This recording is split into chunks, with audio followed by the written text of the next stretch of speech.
Сябрыкі! Прывітанне, сябры! Салют усім гледачам добраранка! Сябры, а я вас чула, што ў свеце ёсць 4 стыхіі, так? Усё правильно. Вода, земля, поветра и огонь. Ого! Я подумала, у вадзе жывёлы ёсць? Так, ёсць, і нават вельмі шмат.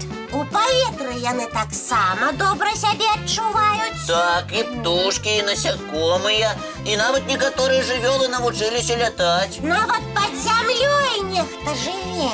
Так, жыве. А агонь, 4-я стыхія. Ці ёсць на свеце хтосьці такі, хто агню не баіцца? Слушнае пытанне, мне таксама цікава. А у мяне ёсць на яго адказ. Ух ты! Ну дык расказвай. Я захаваў інфармацыю ў камп'ютары. Настя, падсунь яго бліжэй, калі ласка. Калі ласка. Ражавенькі. Дякую. Дзе тут? А, вось. Самая вядомая расліна, якая не баіцца агню, неапалімая купіна. А яшчэ з гарачынёй сябруюць эўкаліпты і рададендроны. Ім усім нават неабходны агонь. Во як! А для чаго? Зараз зразумееце. Такія расліны называюць пірафіты. У перакладзе агняеды. Ой, яны што, сапраўды агнём харчуюцца? Можна і так сказаць. Слухайце далей. Калі ў лесе, дзе растуць такія расліны, узнікае пажар, яны нават спецыяльна выдзяляюць эфірны алей, каб агонь лепей займаўся і не мінаў іх. Вось дзівак! Усе бягуць, а яны наадварот прыманьваюць агонь. Але на што ім гэта? Пірафіты навучыліся выкарыстоўваць агонь у сваіх інтарэсах. Па-першае, ён прарэжвае крону гэтых раслін, што ім вельмі падабаецца. А па-другое, попел пасля пажару насычае глебу. Для іх гэта нібы пір. Выходзіць, агонь іх не знішчае. Не знішчае, бо свае карані гэтай расліны хаваюць глыбока-глыбока ў зямлі. А калі пажар сціхае, выпускаюць новыя парасткі. Зямля з-за пеплу насычаецца карыснымі рэчывамі, і пірафіты растуць яшчэ лепей, чым раней. Вось дык ну! Якія вынаходлівыя гэтыя пірафіты. У прыродзе шмат неверагоднага. Але для ўсіх астатніх, людзей, раслін і жывёл, агонь вельмі небяспечны. Таму з ім трэба быць вельмі асцярожнымі. Так, усе пра гэта ведаюць, праўда, сябры? Зразумела, што ўсе. Нашы гледачы разумнікі. Зусім як ты, Лесік. Дзякуй табе за такі цікавы расказ. Калі ласка. Ну, а зараз давайте мульцік глядзець. Давайте.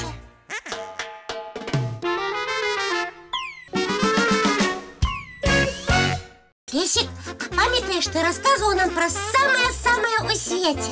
А, про самые-самые высокие горы и самые-самые глубокие моры? Так, а сегодня мы бы хотели послухать про самых-самых жывёл. Ты нам расскажешь? С задовольнением. И моя электронная энциклопедия нам допоможет. Ой, добра. Ну, пытайтесь, кого самого-самого мы будем шукать. А давайте знойдем жывёлу самым моцным голосом. Настя, допоможи, калі ласка, набрать. Добра. Жывёла з самым моцным голосом. О, ёсць. Самые моцныя гукі ў свеце выдае... Хто б вы думалі?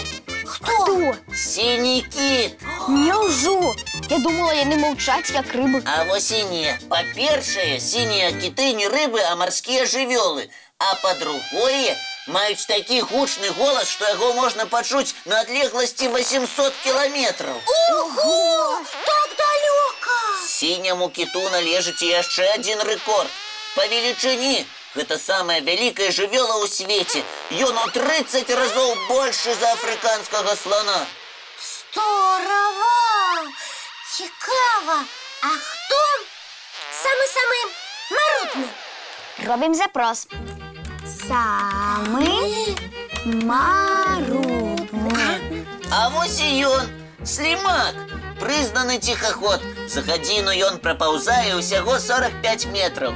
Нездарма ж кажуць, марудны як слімак.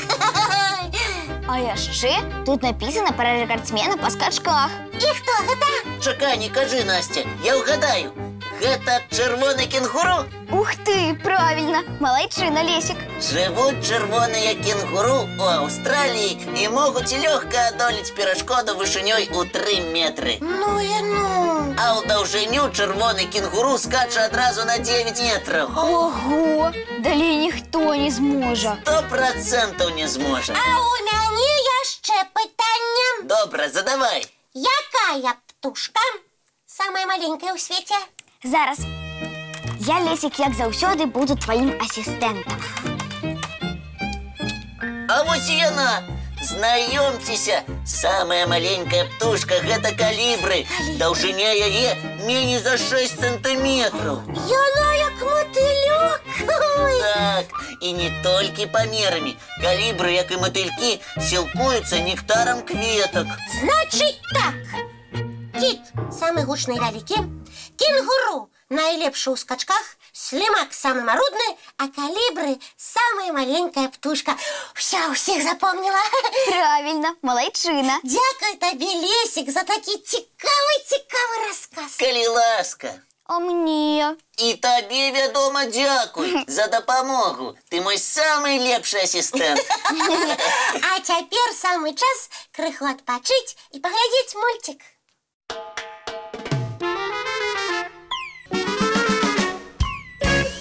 Ну што, сябры, можа яшчэ электронную энцыклапедыю пачытаем? Не, на сёння хопіць. Давайте, люди, пагуляем. Так, давайте. Добра, тады я прапаную паразгадваць матэматычныя загадачкі. Лесик, лето засталося ўсяго паўмесяцы. Потым пачнецца школа. Паспеем яшчэ матэматыкай пазаймацца. Тады ў што мы будзем гуляць? Давайте у мора хвалюецца. Ой, нешта знаёмае. Ну, яе ўжо гулялі раней, так? Але я забыла правила. І я. Тады нам дапамогуць іх узгадаць нашы сябры. Глядзіце і запамінайце. Всем привет! Доброе утро! Сегодня у нас по плану морская тема. Правда?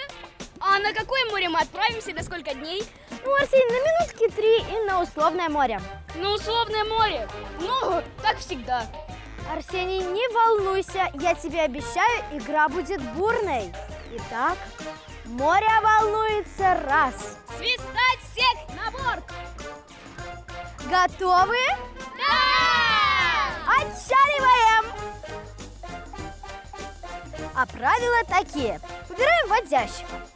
Он отворачивается от остальных и громко произносит считалочку. Море волнуется раз, море волнуется два, море волнуется три. Морская фигура на месте, замри. После слова «замри» все должны сразу же застыть на месте.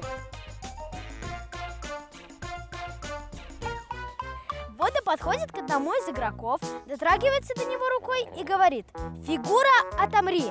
Игрок начинает изображать морскую фигуру, которую задумал.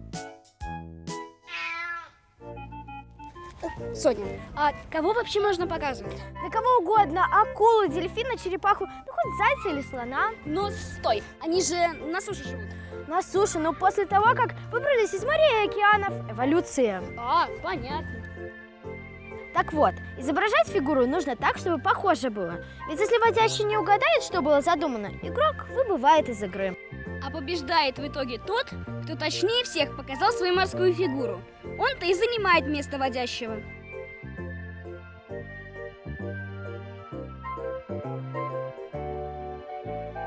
По-моему, все просто и понятно. Вперед, начинаем испытание игры! Ура!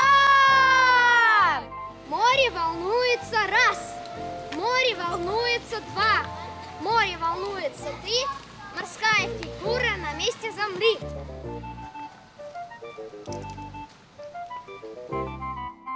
Отомри. Кролик. Гуру!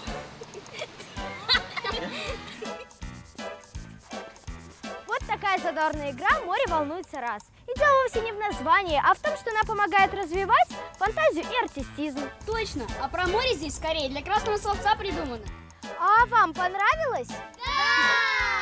До встречи на игровых площадках! Мы идем играть! У!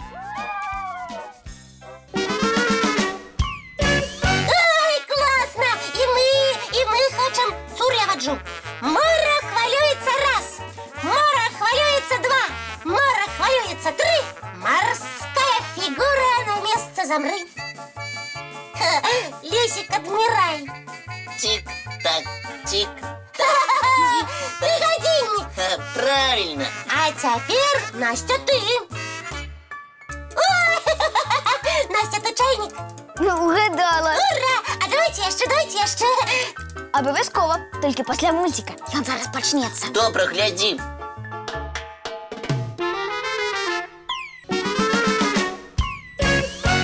Ну, вось і ўсё, сябры. Наша праграма падышла до завершэння. Мы шмат чаго паспелі сёння. І пра расліны, якія не баяцца агню, пагаварылі. І пра жывёл рэкардсменаў. І мультики паглядзелі. Дарэчы, мы яшчэ ў мора хвалюецца не дагулялі. Дзень наперадзе вялікі, паспеем. Вось зараз гледачамі развітаемся і дагуляем. Да пабачэння, сябры. Бывайце, дзяўчынкі і хлопчыкі. Мы, як заўсёды, сустрэнемся зранку. У нашым добраранку!